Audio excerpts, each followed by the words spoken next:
जितने भी छात्र यूपी डीएलएड में एडमिशन लेने जा रहे हैं उनके लिए आज की वीडियो बहुत ही ज़्यादा इंपॉर्टेंट होने वाली है, क्योंकि आज की इस वीडियो में आपको देखने के लिए मिलने वाला है फर्स्ट सेमेस्टर का सब्जेक्ट। जी हाँ दोस्तों, कौन सा सब्जेक्ट कितने नंबरों का होता है ये भी आज की इस वीडियो में आपको देखने के लिए मिलने वाला है। तो मेरे साथ वीडियो में एंड तक बने रहेगा। अगर आप चैनल पर नए हैं तो डीएलएड बीटीसी से संबंधित पल पल की अपडेट के लिए चैनल को सब्सक्राइब करके बेल आइकन को प्रेस कर लीजिए और इस वीडियो को अपने अदर फ्रेंड्स के साथ भी शेयर कीजिए। तो चलिए दोस्तों, आज की इस वीडियो को स्टार्ट करते हैं। इसके साथ ही अगर अभी तक आपने हमारे व्हाट्सएप ग्रुप को ज्वाइन नहीं किया तो इस वीडियो के कमेंट बॉक्स में व्हाट्सएप ग्रुप की लिंक दी गई, फटाफट जाइए और वहां पर ज्वाइन कीजिए, जहां पर आपको डीएलएड बीटीसी से संबंधित जो लेटेस्ट न्यूज है वो लगातार मिलती रहेंगी। इसके साथ साथ एडमिशन से संबंधित जो पल पल की अपडेट है वो भी वहां पर आपको लगातार मिलेगी। तो अगर आप अभी डीएलएड बीटीसी में एडमिशन लेने जा रहे हैं तो सबसे पहले आपका एडमिशन जो होगा उसमें फर्स्ट सेमेस्टर में आपको एग्जाम देना होंगे। तो फर्स्ट सेमेस्टर में कौन कौन से सब्जेक्ट होंगे उसमें आप यहां पर देख लीजिए। फर्स्ट सेमेस्टर में आपके टोटल 8 सब्जेक्ट रहते हैं। कितने? 8 सब्जेक्ट रहते हैं। तो इसमें जो पहला सब्जेक्ट रहता है वो तो आपका चाइल्ड डेवलपमेंट एंड पेडागोजी, ठीक है, बाल विकास। ठीक है, पहले सब्जेक्ट कौन सा रहता है इसमें? बाल विकास का। ठीक है, ये जो परीक्षा है वो आपकी परीक्षा नियामक प्राधिकारी कार्यालय उत्तर प्रदेश प्रयागराज की तरफ से आयोजित की जाती हैं और ये जो एग्जाम है वो दूसरे कॉलेज में होते हैं, यानी कि एग्जाम सेंटर्स पर होते हैं। ठीक है, जिस कॉलेज में आप पढ़ाई कर रहे हैं उस कॉलेज में आपके एग्जाम नहीं होंगे, रिटन एग्जाम उस कॉलेज में बिल्कुल नहीं होते हैं जिस कॉलेज में आप एडमिशन ले रहे हैं। ठीक है, आपके जो एग्जाम है वो दूसरे कॉलेज में सेंटर जाता है और वो जो कॉलेज होता है वो 12th वाला होता है। ठीक है, इंटरमीडिएट जो कॉलेज होता है उसमें सेंटर जाता है और उस कॉलेज में आपके एग्जाम होते हैं। ठीक है, तो इसमें आपका क्या रहता है? टोटल 8 सब्जेक्ट रहते हैं। पहला सब्जेक्ट रहता है आपका बाल विकास का, जो कि 50 अंकों का होता है, यानी कि 50 नंबरों का होता है। और यहाँ पर इस सब्जेक्ट के जो क्वेश्चन पेपर होता है उसे आपको 2 घंटे में सॉल्व करना रहता है। कितने घंटे में? 2 घंटे में। तो यहाँ पर अब एक चीज़ आप समझ लीजिए, जितने भी 50 नंबर वाले सब्जेक्ट होंगे,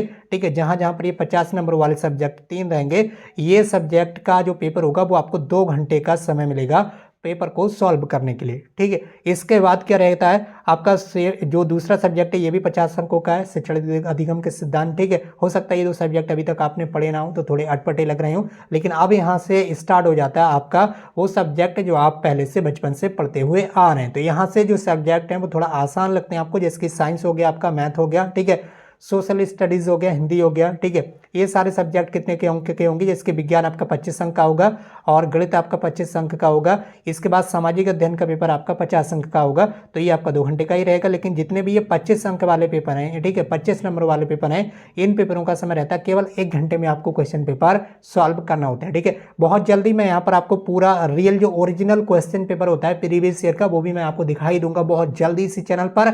और तो इसलिए आप इस चैनल को सब्सक्राइब कर लीजिए और व्हाट्सएप ग्रुप पर भी आपको अपडेट लगातार मिल जाएगी। तो व्हाट्सएप ग्रुप को भी आप ज्वाइन जरूर कर लीजिए। इस वीडियो के कमेंट बॉक्स में व्हाट्सएप ग्रुप की लिंक आपके लिए दे दी गई है। इसके बाद आप आगे यहाँ पर देख पा रहे होंगे, यहाँ पर आपको देखने के लिए मिला होगा हिंदी, ये 25 नंबरों की रहती है आपका सब्जेक्ट। उसके बाद 7वां सब्जेक्ट रहता है आपका संस्कृत होती है आपके पास। अगर आप संस्कृत नहीं पढ़ना चाहते हैं तो उर्दू का सब्जेक्ट आपके लिए अवेलेबल रहता है। जो स्टूडेंट्स उर्दू पढ़ना चाहते हैं वो उर्दू का सब्जेक्ट ले सकते हैं और जो स्टूडेंट्स संस्कृत पढ़ना चाहते हैं वो संस्कृत का सब्जेक्ट ले सकते हैं फर्स्ट सेमेस्टर में। ठीक है, दोनों सब्जेक्ट एक साथ नहीं मिलेंगे, ये आपको ध्यान रखना। दोनों में से कोई एक सब्जेक्ट ही इसमें आपको मिलेगा।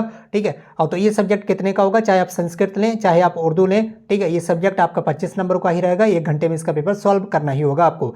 अगला सब्जेक्ट रहता है आपका कंप्यूटर का। इसमें किसी भी तरह की छूट नहीं है, कंप्यूटर आपको पढ़ना ही पढ़ना है हिंदी में। जिस तरह फर्स्ट सेमेस्टर में जिस तरह से आपको हिंदी पढ़ना, सामाजिक अध्ययन पढ़ना, जिस तरह से गणित पढ़ना, उसी तरह से कंप्यूटर भी आपको पढ़ना ही पढ़ना है। ठीक है, ये 25 नंबरों का आपका पेपर होगा।